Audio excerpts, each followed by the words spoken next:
and I'm truly honored to stand before you today as a proud representative of my school, GMSSS 23 NYC, of our beautiful city, Chandigarh.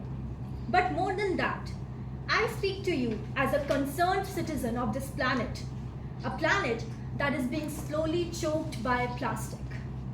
Let's start with a simple truth. Plastic is everywhere. From the toothbrush you used this morning to the packet of chips you may have eaten on your way to the hair. Plastic has silently become a part of almost every moment of our daily life. We call it convenient, lightweight, cheap. And indeed it is.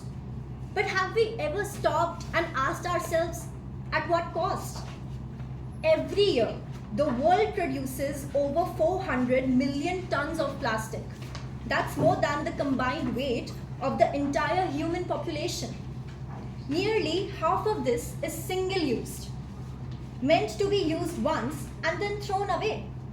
And yet, the earth never really throws it away. Because plastic never truly disappears. Unlike organic materials, plastic doesn't biodegrade.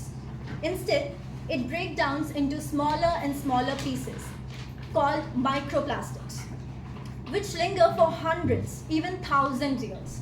In fact, every single piece of plastic ever made still exists in some form today, unless it has been incinerated, which brings its own environmental dangers. Let me put this into perspective. The plastic straw you might use for just 10 minutes could outlive your entire family tree. Think about it. But plastic pollution isn't just an eyesore. It's a global crisis. One that is devastating ecosystems, harming wildlife, and threatening human health. Let me take you under the ocean for a moment. Marine creatures like turtles, seabirds, dolphins, and whales often mistake floating plastic for food. A plastic bag drifting in the water looks a lot like a jellyfish to the turtle. Once ingested, it can block the animal digestive tract, causing starvation, injury, or the worst, even death. In fact, over thousands of marine animals and more than 1 million seabirds die every year due to plastic pollution. And it doesn't end here. As plastic breaks down into microplastics, these particles make their way into the water we drink, the food we eat, and the air we breathe. Shockingly, studies have found microplastics in human blood, placentas, and even in the breast milk. Yes, ladies and gentlemen, we are now consuming plastic in every way possible.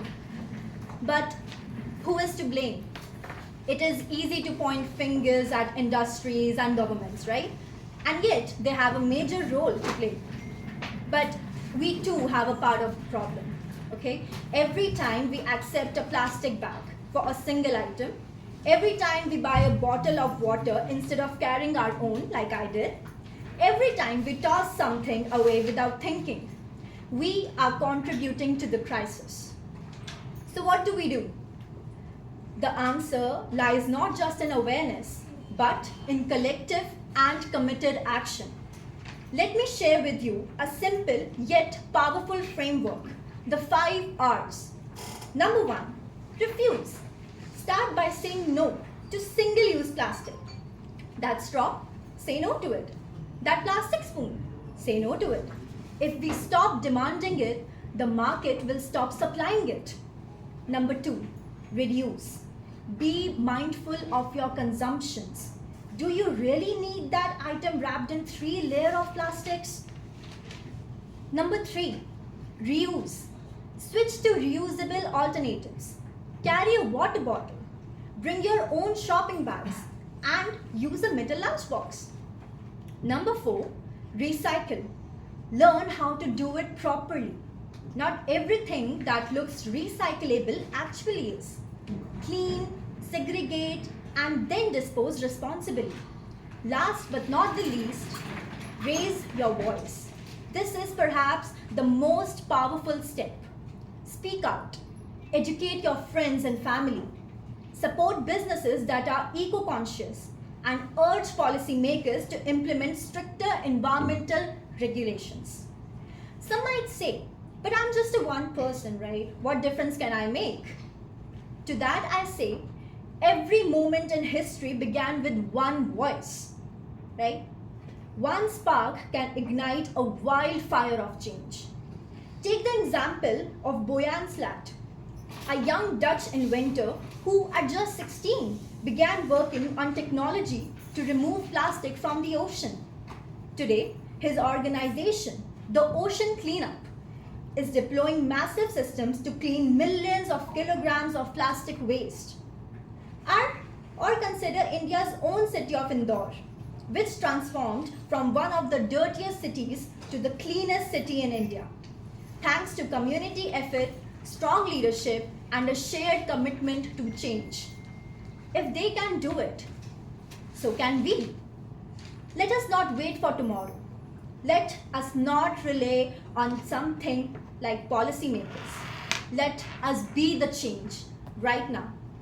As the people of India, we have a unique power, the power to influence, to inspire, and to innovate. Let us use our voices, our energy, and our choices to build a better world. Let us not be remembered as the generation that drowned the earth in plastic. Let us be the generation that played the Uno reverse. Thank you, everyone.